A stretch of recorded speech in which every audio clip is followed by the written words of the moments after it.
$1.6 billion. That's the price tag for a building that arguably shouldn't exist. Right now, in the middle of Dubai, a 725-meter tower is rising on a foundation that was never designed for it. A foundation built for a completely different skyscraper, one that already failed on the exact same ground. And yet somehow they're trying again. This is Burj Azizi, a structure designed to become the second tallest building on Earth, just behind the Burj Khalifa, standing only a couple kilometers away. On paper, it sounds like another record-breaking success story. But look closer, and it starts to feel like something else. Because this isn't just a tall building, it's a high-risk experiment, pushing engineering, materials, and physics to their limits all at once. And the deeper you look, the more uncomfortable the details become. But the real story isn't how tall it is, it's what's underneath it. Back in 2012, a different vision stood on this exact site.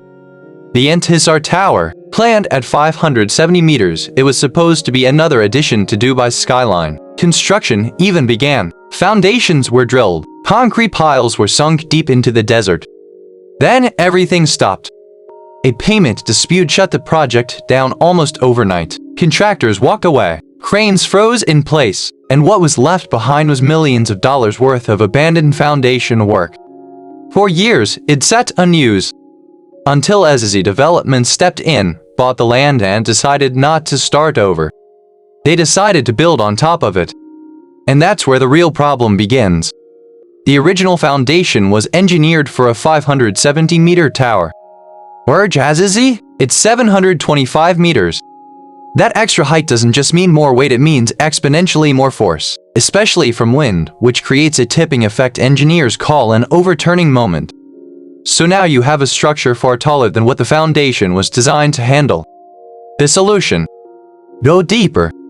Engineers extended the piles down to around 70 meters, pushing through layers of sandstone and siltstone. But even that isn't the end of it. Dubai's groundwater is saturated with chlorides from the Persian Gulf. Over time, it silently corrodes reinforced concrete from the inside out. So they installed a constant electrical system, cathodic protection, to slow the damage. It works, but only as long as it never fails. And even if the ground holds, something else is waiting above. At 725 meters, wind stops being weather. It becomes a threat. When air flows around a tall building, it creates something called vortex, shedding alternating pressure waves that can cause the structure to sway. If that sway matches the building's natural frequency, you get resonance. And that's when things start to go very wrong. Burj Azizi is unusually slender for its height, with proportions closer to a fragile glass than a stable tower. That makes it even more vulnerable. So instead of resisting the wind, engineers had to outsmart it. And what they came up with is surprisingly clever. The building doesn't rise in a straight, uniform shape.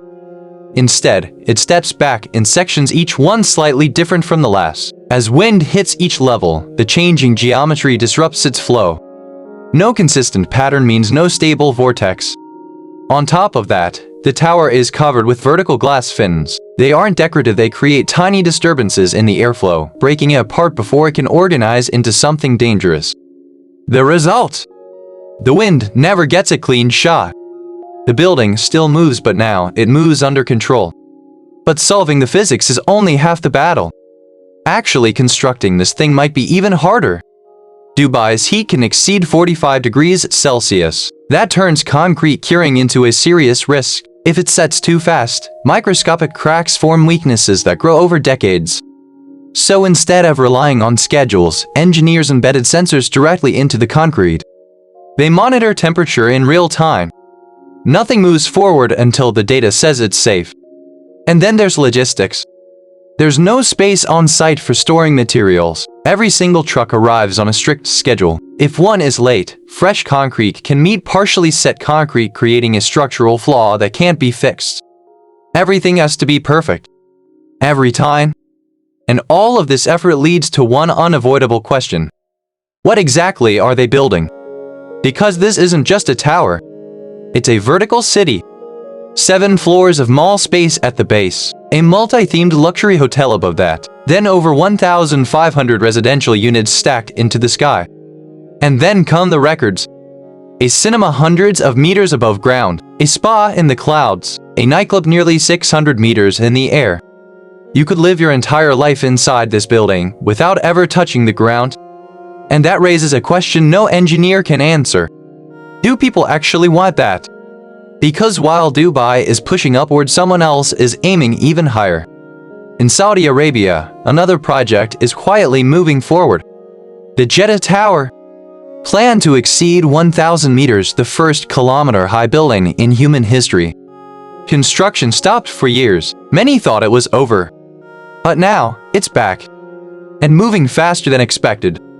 Which means Burj Azizi isn't just a bold project. It's part of a race. So what is this, really? A triumph of engineering? Or a monument to ambition pushed just a little too far? The truth is it's both. Because the technology works, the math checks out, the structure will likely stand. But whether it becomes a thriving vertical city or just another skyline icon people admire from a distance, that won't be decided by engineers. It'll be decided by the people who are willing or not to live inside it.